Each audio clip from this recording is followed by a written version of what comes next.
क्या सरकार ने देश से झूठ बोला? क्या सर्वदलीय बैठक में पूरी बात नहीं बताई गई? पहलगाम तक कैसे पहुंचे आतंकी? हमला कर कहां गायब हो गए ये देश के दुश्मन? इस देश को बातें नहीं, इंसाफ चाहिए। भारत की धरती से आतंक साफ चाहिए। देखिए पहलगाम हमले का पूरा सच। पहलगाम में हुई 26 मौतों पर पूरे भारत के एक इंसान में रोष है, संवेदनाएं हैं। हर कोई चाहता है कि पाकिस्तान को इसका सबक मिले। जो भी इस हमले में लिप्त हैं उन्हें ऐसी सजा मिले कि उनके और उनके आकाओं की रूह कांप उठे। उन्हें जड़ से खत्म करना ही एकमात्र टारगेट होना चाहिए। लेकिन इन सब के बीच सबसे पहले यह सवाल हर किसी के जहन में बार बार आ रहा है कि आखिर आतंकी पहलगाम तक कैसे पहुंचे। नमस्कार दोस्तों, मैं हूं आपके साथ कृपाशंकर शर्मा। सवाल यह बहुत बड़ा है कि आतंकी पहलगाम तक कैसे पहुंचे। आर्मी, सुरक्षा बल, पुलिस, इंटेलिजेंस, क्या सब फेल हो गए? किसी को इतनी बड़ी साजिश का अंदाजा तक नहीं लगा और विडंबना यह है कि वो लोग हमला करके भाग भी गए। आखिर इतनी सुरक्षा के बीच घाटी में गोलियां गूंजी, फिर आतंकी भाग निकले और पूरे कश्मीर में कहीं उनका किसी भी फोर्स से सामना तक नहीं हुआ। ऐसा कैसे? जबकि जम्मू कश्मीर में दिन के 24 घंटे और साल के 365 दिन सेना और सरकार अलर्ट पर होती है। फिर ये चूक हुई तो हुई कैसे? सवाल बड़ा है। सवाल यह भी है कि क्या सर्वदलीय बैठक में सरकार ने विपक्ष को झूठ बोला?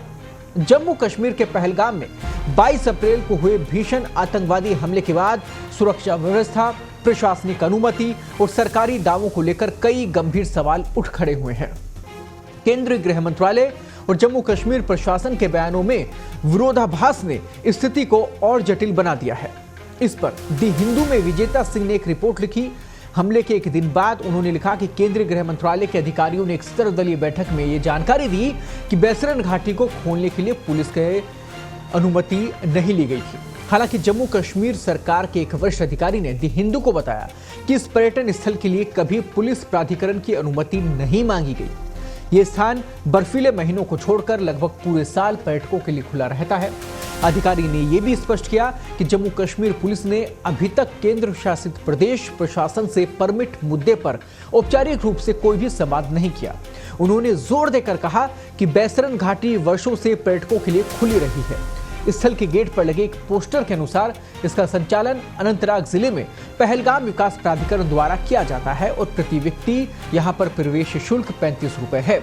ये ध्यान रखना बेहद महत्वपूर्ण हो जाता है कि 2019 में जम्मू कश्मीर को राज्य से केंद्र शासित प्रदेश में बदलने के बाद कानून और व्यवस्था, पुलिस और सुरक्षा ग्रिड की जिम्मेदारी उपराज्यपाल कार्यालय और गृह मंत्रालय के पास है, जबकि पर्यटन यूटी के निर्वाचित प्रशासन के दायरे में आता है।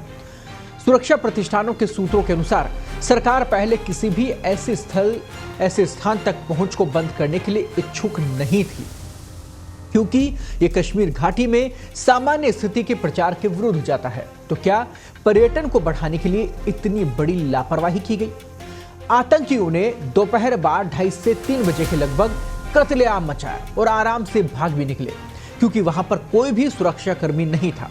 वहां से सबसे नजदीकी ऑपरेशन बेस 40 मिनट की दूरी पर है। बताया जाता है कि जम्मू कश्मीर में अभी भी 125 के करीब आतंकी मौजूद हैं। इनमें से 80 विदेशी भी बताए जाते हैं। वहीं इंडियन एक्सप्रेस अखबार ने अपने पास उपलब्ध आंकड़ों के आधार पर अनुमान लगाया है कि पीर पंजाल रेंज के उत्तरी हिस्से में 75 से 80 और दक्षिणी हिस्से में 45 से 80 आतंकी मौजूद हैं। इनमें से भी क्रमशः 50 और 30 विदेशी बताए जा रहे हैं।